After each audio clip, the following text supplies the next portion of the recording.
Olá, juventude cristã brasileira, jovens daqui de São Paulo, jovens de outros estados, jovens de todo o nosso país e quem sabe até de algumas partes do mundo. Que alegria podermos oferecer a vocês essa primeira conferência missionária jovem.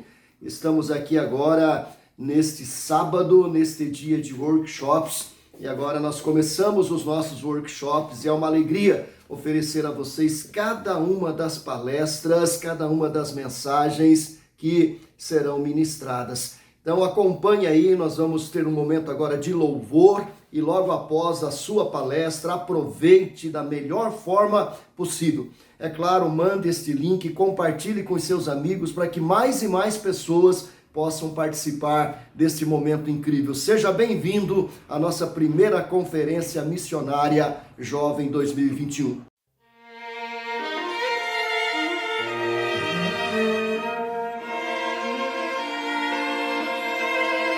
Se passa mais doce, me deres gozar, se torna mais forte sofrer,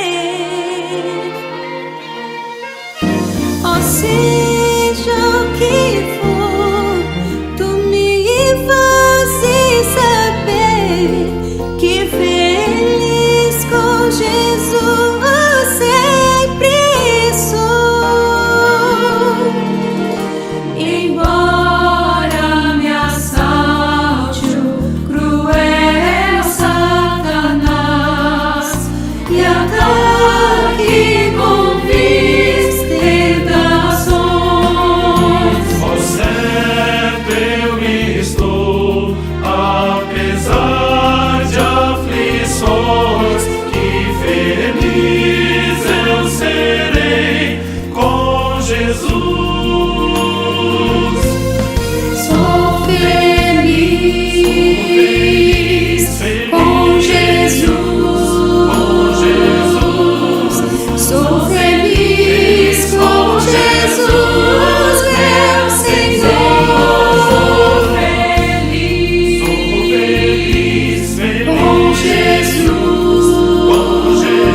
É uma alegria participar com vocês nessa conferência missionária jovem. Eu deixo o meu abraço para os jovens da Zona Leste de São Paulo e também para todos aqueles que participam conosco nesse momento. E aproveito para pedir suas orações pelo Planters, que é uma iniciativa missionária que tem como finalidade colaborar com plantadores de igrejas locais, gente da terra, que vive e trabalha em regiões onde o Evangelho de Cristo é pouco conhecido e também regiões onde a igreja cresce debaixo de pressão e muitas vezes até mesmo perseguição. São 37 países, especialmente na Ásia, Oriente Médio e Norte da África. O Planters colabora com esses cristãos locais que têm uma direção de Deus para plantar igrejas em seus próprios países e regiões. E nós colaboramos de 3 formas específicas. Primeiramente, por meio do encorajamento pastoral, que são encontros presenciais ou virtuais, leitura da palavra, oração e uma caminhada de pastoreio. Em segundo lugar, treinamento missionário, sobretudo nos fundamentos teológicos e bíblicos e também na área específica de plantio de igrejas. Nós damos assim, portanto, ferramentas para aqueles que estão envolvidos na partilha da fé e no plantio de igrejas em suas próprias regiões.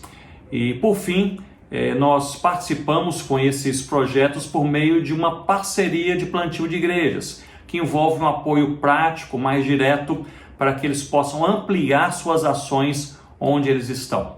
Iniciamos esse projeto, o Planters, em janeiro do ano passado, 2020. É um projeto missionário ligado à APMT e ao WEC e temos assim colaborado por meio do encorajamento pastoral e treinamento missionário com cerca de 50 casais de plantadores em diversos países em suas regiões.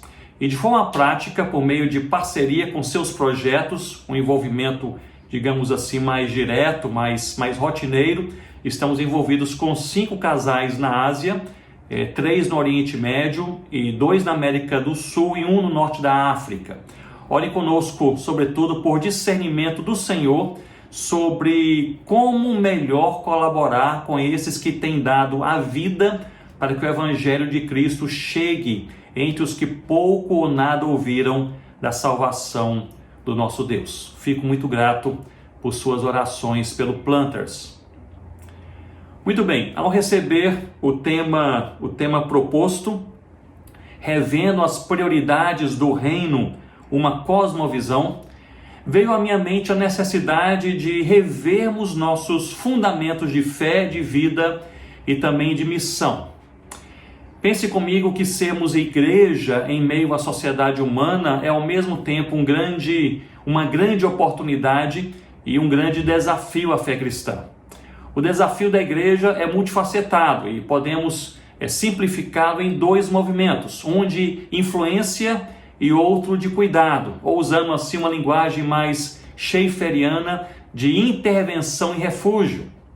A igreja é chamada e também orientada na palavra de Deus a se engajar, transformar, influenciar a sociedade e ao mesmo tempo, pela mesma palavra, essa igreja é orientada a se prevenir, se guardar, se proteger das pressões, das opressões e tentações ao seu redor.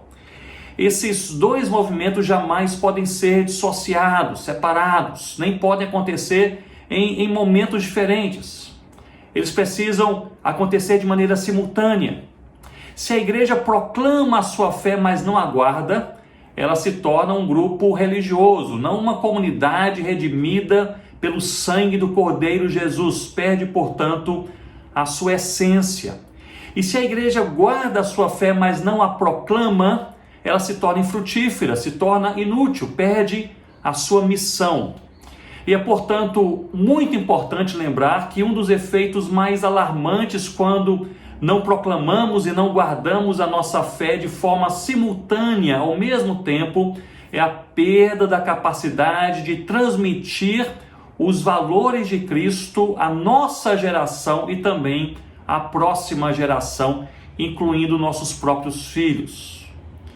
Eu tenho visto irmãos, famílias, igrejas, por exemplo, que são diligentes, zelosos na proclamação da fé, mas são descuidados na guarda da fé. Proclamam a Cristo a multidões, mas perdem seus próprios filhos. Ensinam ao mundo com maestria e competência o que diz a palavra do Senhor, mas em algum momento seus próprios corações são tomados pela dúvida, pelo ceticismo, pelo desânimo espiritual. Não guardaram a fé. Mas eu tenho também visto outros irmãos, famílias, igrejas que, ao contrário, são diligentes e zelosos na guarda da fé, ensinam aos filhos e lembram aos seus próprios corações todo o valor da palavra de Deus, cuidam de suas vidas devocionais e se reúnem com alegria e profundidade bíblica e espiritual nos cultos públicos, mas não proclamam a fé. Tornam-se um lindo oásis verdejante, mas inacessível àqueles que estão perdidos e têm sede da palavra de Deus. Nós somos assim, meus irmãos e minhas irmãs, somos chamados em Cristo a guardarmos e proclamarmos a nossa fé, ou seja, refúgio e intervenção ao mesmo tempo. E nessa linha de pensamento eu gostaria de partilhar com vocês um verso bíblico, que é um dos versos que mais me impressiona em todo o Novo Testamento. Uma claríssima manifestação de Deus no coração de dois homens em um dos momentos mais difíceis, mais tenebrosos de suas vidas. E é justamente nesses momentos desafiadores, tenebrosos, provocantes, que vemos de maneira depurada quais são os valores mais profundos que guiam a nossa fé, a nossa vida e também a nossa missão. Abram, portanto, as suas Bíblias comigo em Atos capítulo 16 e nós leremos apenas o verso 25. Diz assim a palavra do Senhor. Por volta da meia-noite, Paulo e Silas oravam e cantavam louvores a Deus, e os demais companheiros de prisão escutavam.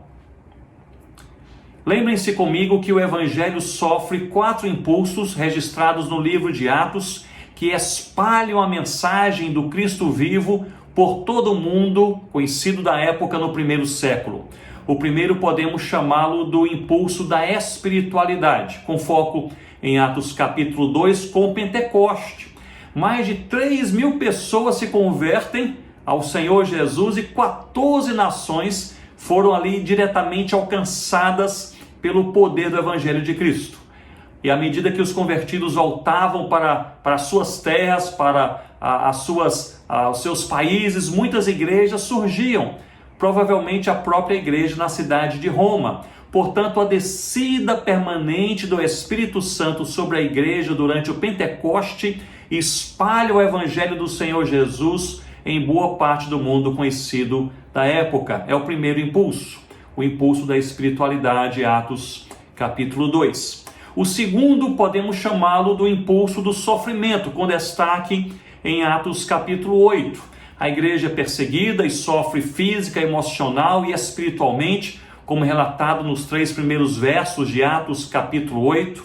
Eles matam Estevão, aprisionam os cristãos, dividem as famílias, mas ao serem dispersos, diz o texto bíblico, que eles vão por toda parte pregando a palavra de Deus. E em diversos lugares, como na cidade de Samaria, multidões se convertem ao Senhor Jesus. Assim, o sofrimento que se abateu sobre a igreja, tão terrível, foi usado por Deus para que a sua palavra fosse espalhada e muitas pessoas, famílias, cidades passassem a conhecer o Evangelho da redenção no Senhor Jesus. O terceiro impulso, podemos chamá-lo do impulso do envio missionário, com base em Atos capítulo 13. A igreja de Antioquia, ouvindo a voz do Espírito Santo, envia Paulo e Barnabé para os gentios, onde o evangelho ali não havia ainda sido proclamado. Diz o texto bíblico que a igreja impôs sobre eles as mãos e os despediu. Ou seja, ali a expressão de despedir significa literalmente soltar as amarras. Eles foram enviados e imediatamente, diz o texto, passaram a evangelizar e plantar igrejas. O que aconteceu na Acaia, na Ásia, na Galácia, na Macedônia. Portanto, 3 impulsos que espalharam o evangelho por boa parte do mundo conhecido da época. E o quarto e último impulso é o impulso da multiplicação de igrejas com base em Atos, ou a partir de Atos capítulo 15 e capítulo 16. O evangelho se espalha, igrejas nascem, e agora passam a colaborar com o plantio de novas igrejas em diversas partes. Foi o que vimos, por exemplo, na cidade de Filipos. Nasceu uma igreja a qual imediatamente se associou a Paulo para o plantio de outras igrejas, como na cidade de Tessalônica e também Bereia. Portanto, 4 impulsos usados por Deus para que as pessoas, famílias, cidades e nações ouvissem o evangelho do Senhor Jesus. Muito bem, em Atos capítulo 16 encontramos Paulo e Silas presos por pregarem o evangelho em Filipos, naquela cidade. Era o golpe fatal após uma série de provações que eles haviam enfrentado. Logo nos versos 6 e 7 daquele capítulo 16, nós lemos que eles haviam tentado primeiramente evangelizar a Ásia e a Bitínia, mas haviam sido impedidos por Deus. É algo aqui curioso. Uma iniciativa missionária de evangelização impedida por Deus. Eles seguem, portanto, para Troade, para refletir e orar, pedindo a direção de Deus. E Paulo tem ali em Troade uma visão de um homem da Macedônia que dizia: passa a Macedônia e ajuda-nos. No verso 10, nós lemos que eles partiram imediatamente para lá, entendendo que Deus os havia dirigido ao momento certo para todas as coisas. Eles chegam em Filipos, a primeira cidade na Macedônia, portanto estão no local para onde Deus os enviou, e após evangelizarem Lídia, que vem ao Senhor Jesus, eles expulsam o demônio de uma jovem possessa que os perseguia. Os homens que lucravam com aquela jovem possessa, que era vista por muitos como uma vidente, eles se revoltaram e arrastaram Paulo e Silas para a praça da cidade, onde foram humilhados, suas vestes foram rasgadas, eles foram açoitados prolongadamente e logo depois foram lançados na prisão. Não bastasse estarem presos, seus pés foram amarrados em um tronco naquele cárcere. Que dia terrível!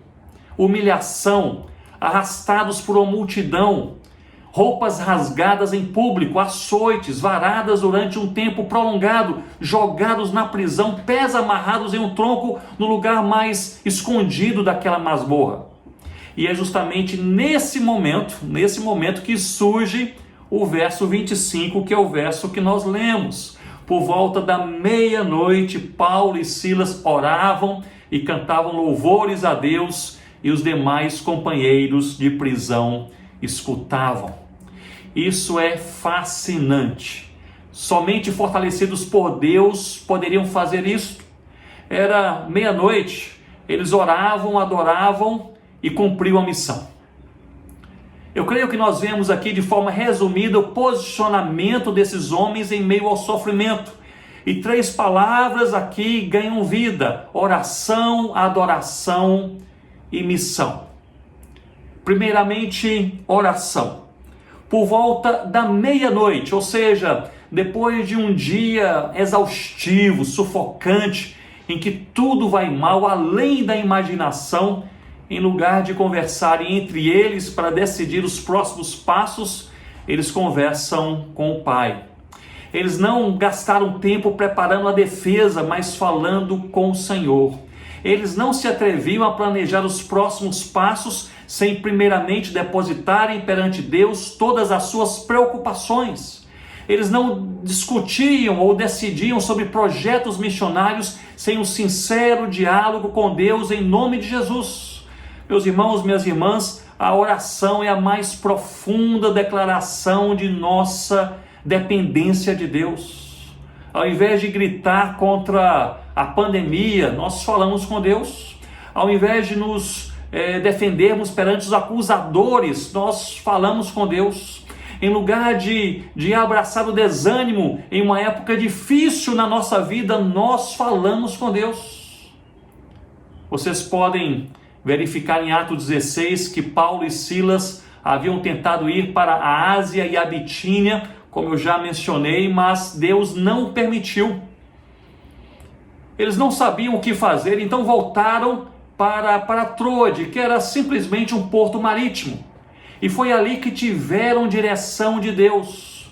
Troade, na verdade, era lugar de espera, lugar de pausa, lugar de oração, lugar de perguntar a Deus qual é o próximo passo. E somente ali em Troade eles foram guiados claramente pelo Senhor para a Macedônia. Meus irmãos, minhas irmãs, nós precisamos gastar mais tempo em Troade, nós precisamos pausar mais, nós precisamos ouvir mais, nós precisamos orar mais. É curioso notarmos a ligação entre a oração e a evangelização. Muitos podem pensar que são áreas distintas, mas biblicamente estão profundamente conectadas, amarradas. Em Efésios capítulo 6, nos versos 18 e 19, Paulo, já na conclusão da sua carta para aquela igreja em Éfeso, ele faz algo raro, ele pede oração por algo pessoal. Bem sabemos que Paulo ele era um homem de oração, ele orava, ele escrevia orações, aliás, boa parte das cartas paulinas são orações escritas, rogo também por vós. Ele ensinava o povo a orar e ele também pedia orações. Normalmente ele pedia orações pelas igrejas e pelos irmãos, pelo espalhar do evangelho, mas nessa rara oportunidade ele pede oração por um motivo próprio, por um motivo pessoal. E ele diz assim: ore também por mim, para que no abrir da minha boca me seja dada intrepidez, ou seja, ousadia, coragem, na pregação do evangelho do Senhor Jesus. Ele pediu oração para ter coragem na evangelização. Ora, se há alguém em todo o Novo Testamento que conhecemos por ser intrépido, corajoso na pregação do evangelho, é o próprio apóstolo Paulo. Paulo pregou o evangelho em meio a uma tempestade, ele pregou o evangelho sendo atacado por uma multidão, ele pregou até mesmo na prisão, e agora ele pede oração para que tenha coragem para pregar o evangelho. O que isso significa? Significa que coragem, ânimo, intrepidez para a evangelização não é algo que temos naturalmente, vem de Deus. E é por isso que precisamos orar. Se evangelizamos pouco, é porque nós oramos pouco. Mas não apenas oração, mas também adoração. Adoração. Em lugar de chorar em suas dores, eles tinham, na verdade, motivos para isto. O verso que lemos, ele diz que cantavam louvores ao Senhor. Em lugar de gritos de amargura, o quadro pintado é de contentamento de coração, adorando e louvando a Deus, reconhecendo quem Ele é e o que Ele faz. Isso é impressionante.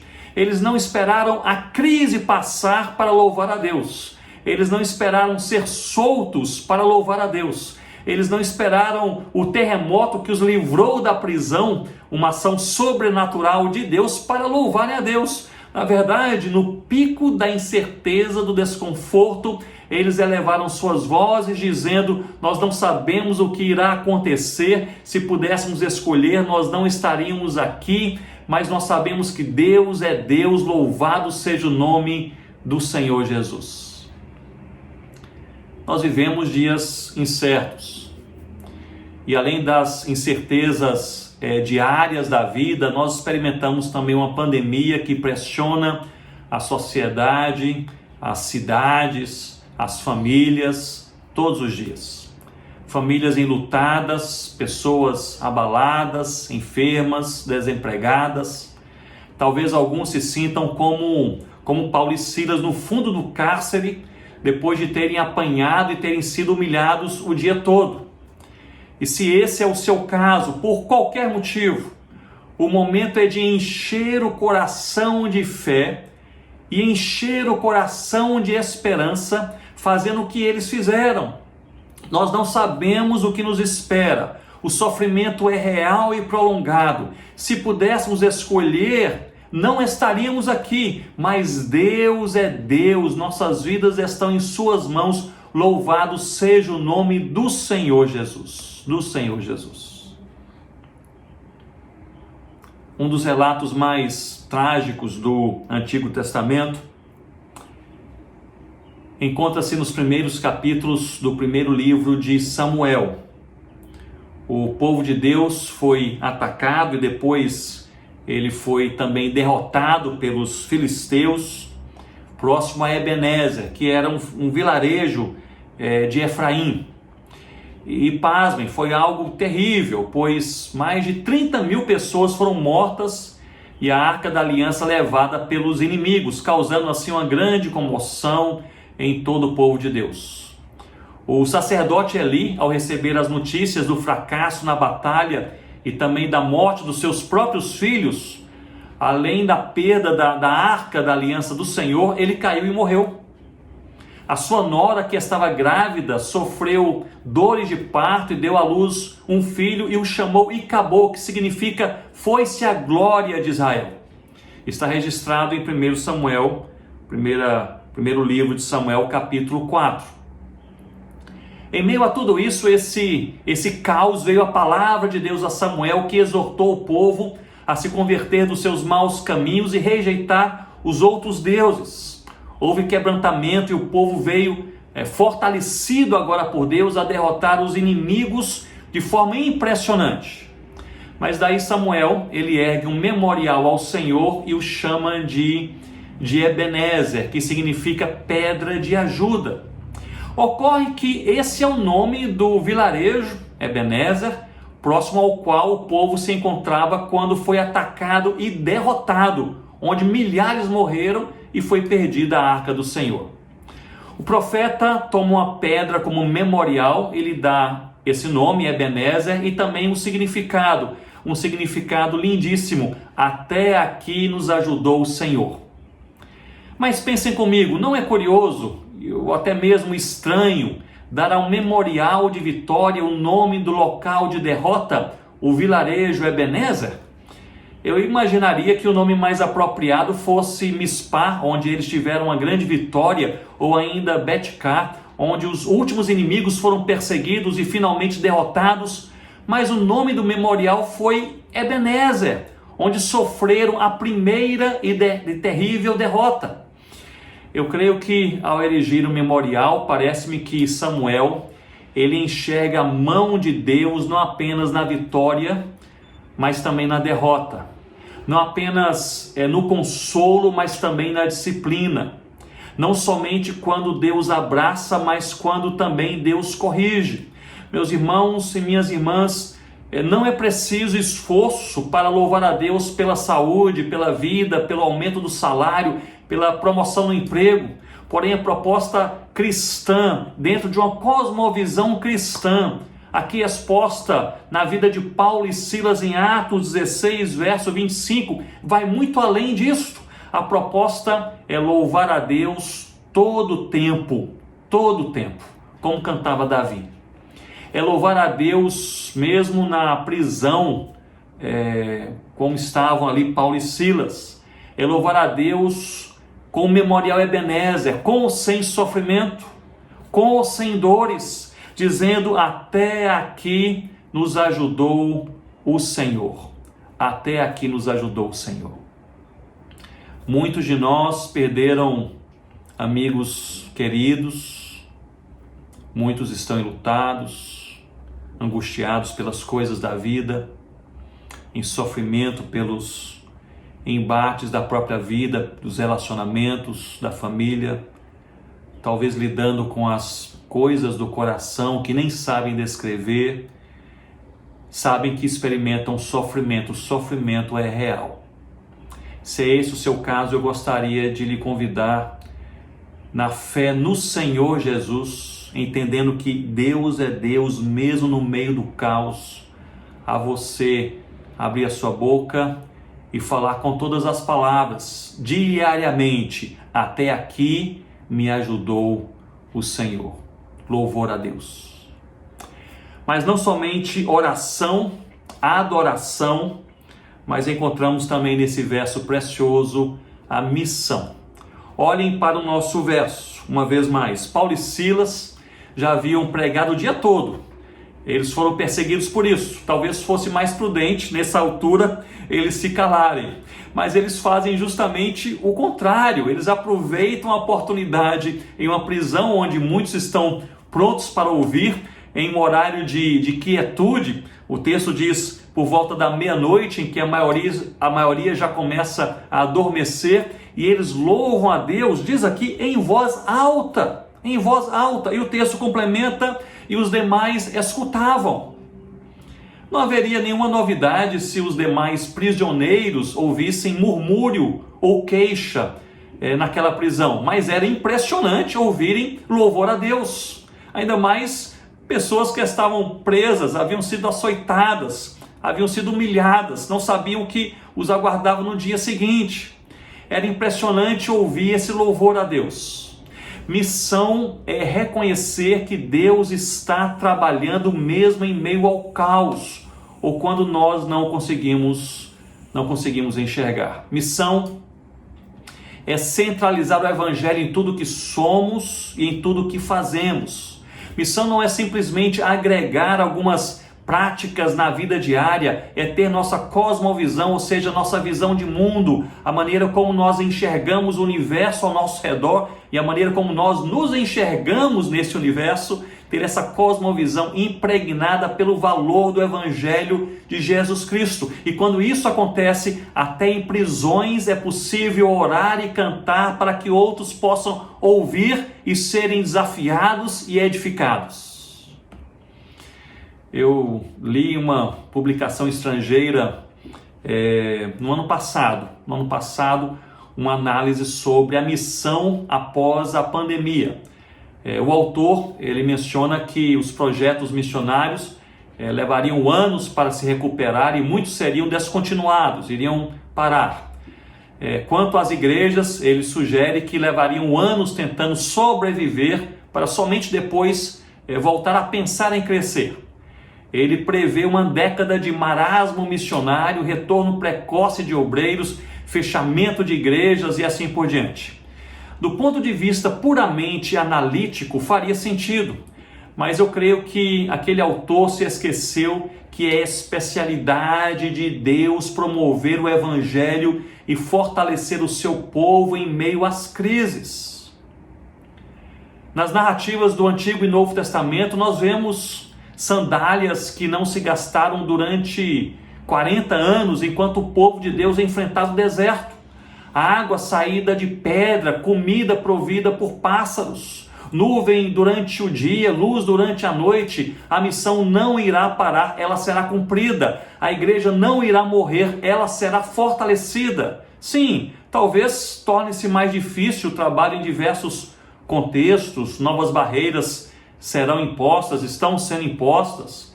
Será mais complicado, talvez até mesmo mais perigoso, mas nós temos conosco essa verdade. É uma verdade bíblica que faz toda a diferença em nossa vida e em nossa missão. Deus proverá. Até aqui nos ajudou o Senhor. Até aqui, somente isto precisamos.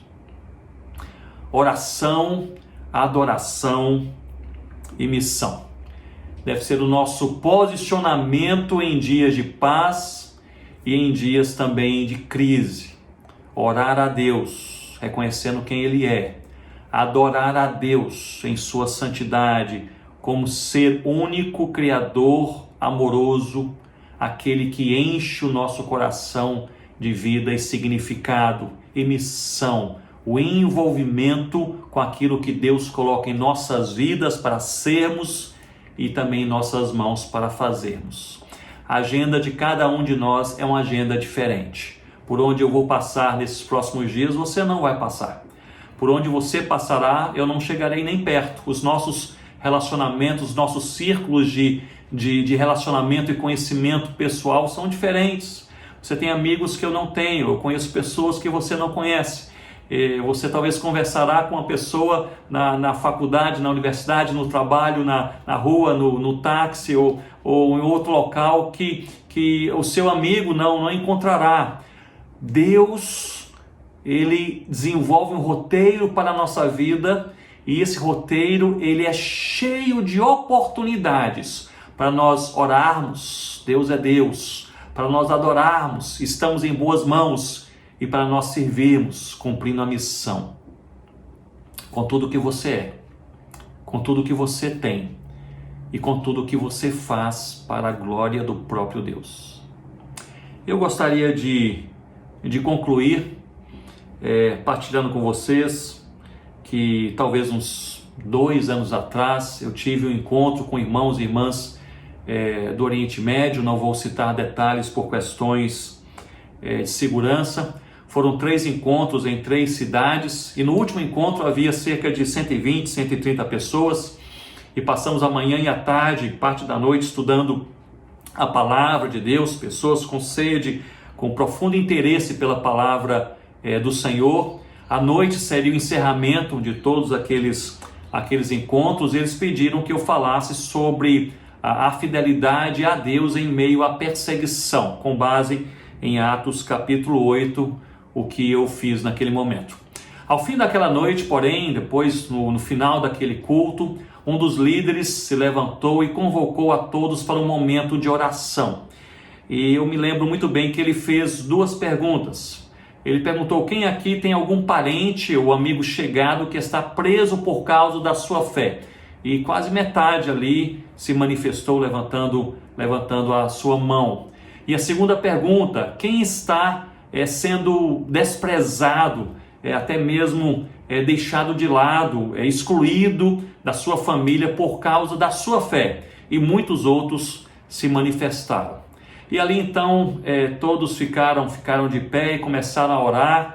E ele então disse: vamos orar pelos que estão presos por causa da fé e por aqueles que aqui estão, que estão sendo desprezados pela própria família ou excluídos da família por causa da sua fé no Senhor Jesus. E todos começaram a orar. Ele disse: vocês podem orar em pequenos grupos, orem uns pelos outros. Se quiserem vir à frente, vocês podem também vir, nós vamos orar por vocês. E nós começamos a orar. Eu jamais havia presenciado um lamento tão grande como aquele naquela noite. Era oração e choro, clamor, lamento profundo, dor de alma.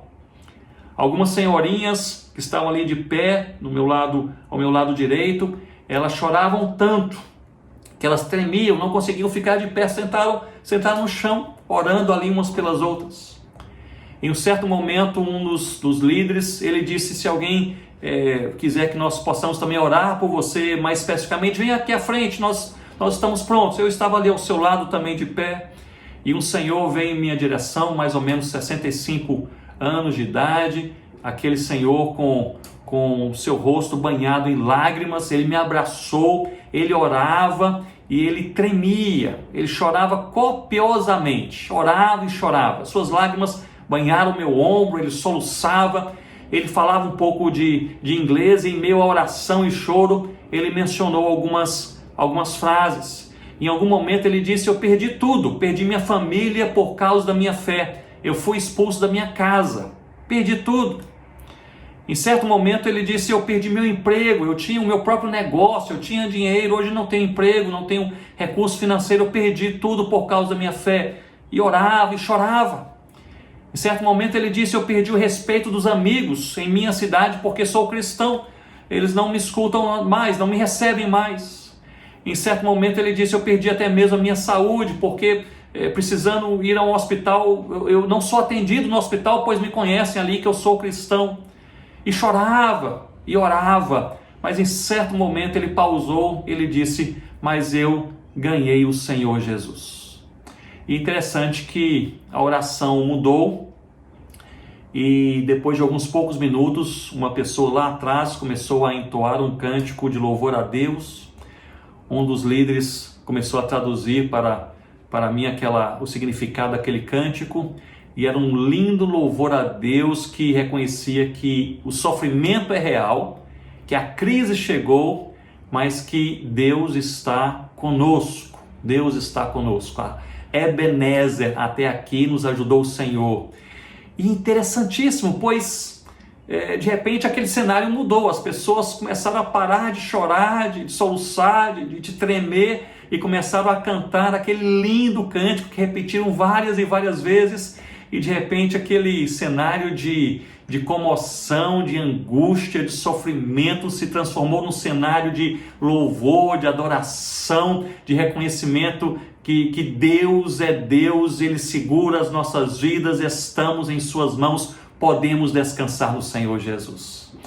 E terminou aquele culto, Eu jamais havia participado de um momento tão intenso como aquele, com esse significado tão profundo, nessa variação tão rápida entre o sofrimento angustiante e a celebração da bondade de Deus.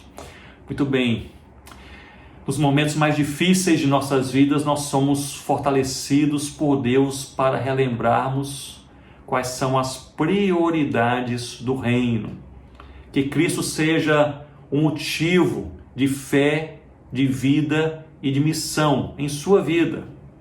Amar, seguir e servir o Senhor Jesus. Essas são as prioridades do reino. Amar, seguir e servir o Senhor Jesus. E nós fazemos isto com a oração, fazemos isto com a adoração e também com a missão. Que Deus possa nos abençoar.